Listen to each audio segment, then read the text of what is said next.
Good day, everyone.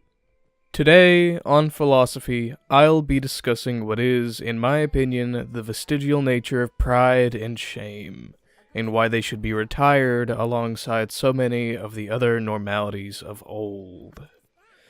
Now, I must be fair in saying that my inspiration for this is not wholly from myself. A long discussion with my good friend by the name of Max, whose self-motivation is in large part based on the principles of attaining ever higher echelons of pride and holding fast from shame, has served verily as my muse. To him, for the challenge and perpetuation of thought, I give thanks. But, to dig into the subject at hand, I think it perhaps best to state my personal position first. I, as you may have gathered, am one who does not subscribe to any such system. I find the limitation of one's actions being lashed to the consideration of what others may find befitting to be an ultimately needless and inhibiting state of being.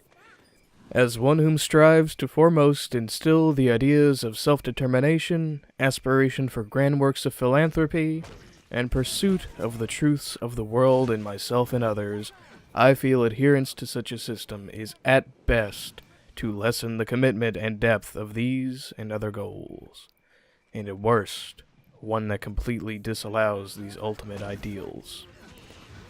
In a more abstract light, the essence of each is set upon the precipice of a slippery slope, to the icy depths of social and personal stagnation. In the most measured of doses, they may manifest as tools of manipulation, or an irrational aversion against one's personal desires, or even bring one to act outside of their true character in order to increase their standing in their social stack.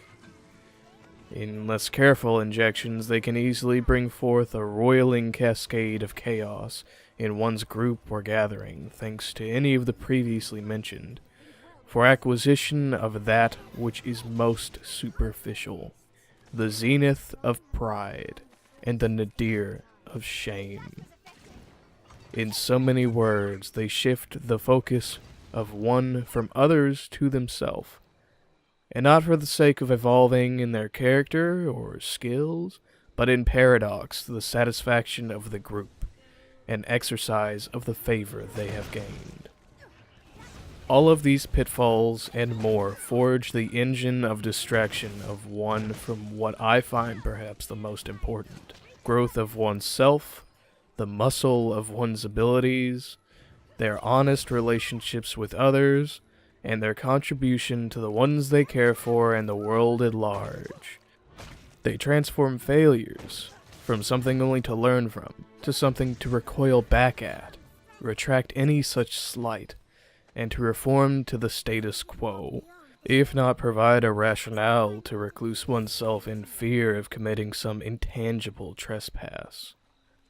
They set a thin layer of ice to travel on for any act that's against the local grain. They place a person in a shifting and amorphous box, fit for none but the conformist, whether to the group or to some self-elected internal archetype. These issues are less than tenable in a small scale, but in a wider application of these pathogens, as the world has as a foundation within so many cultures, it is even less so. Alongside the greed of the money-hungry, in company of the hunger to become the ultimate holy in an arena of the holier-than-thou, kin of the lust for ultimate dominion over the individual, this base motivation only gives ground to the admittance of other even less savory drives, to bring in its most lovely colleagues. No. Instead, let us whom wield the self-awareness, strength of will, and character stand on our own. Let us not bend our knees to the virtues of others as an of course motion. Take a long stride away from the immediate, and examine the paradigms of the locale, and consider them. Think them over. Investigate the where and why, the cause and correlation, the meaning the effect. Then, without remorse, without hesitation, without apology, forgo the clutter and plant yourself in the reasonable. Stand firm on the fact. Do not relent in the proof and evidence.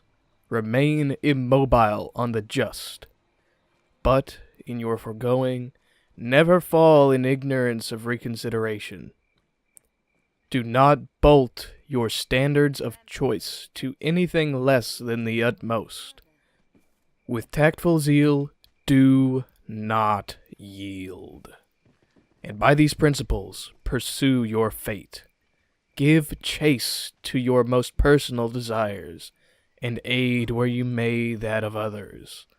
In the nest of your wants and needs, give stead to the desire to gift humanity the greatness which it would otherwise not present itself. Make room for the addition of your benevolent mark upon our universe with your magnus opus. In direct opposition of submission to the heroes you may create within, or the talking heads of some cult of personality which arbitrates the balances of guilt in shame, or the wealth in pride, stand as one. Within yourself, the dictator of your whim. Without yourself, a boon to any movement or band you know as just. Cultivate in all whom you may their own might of mind, adeptitude in craft and art, and unity of their self with their action. In a single word, lead, with nary a care for those that offer nonsense. Thank you all for listening. Whether you found my content enjoyable or detestable, please give a thumbs up or down. Share the video with others. Subscribe and contribute to the discussion via my social media and the comments below. If you'd like to become my patron, the link to my page is listed in the description. Till then, everyone, this has been Xilver with a Z.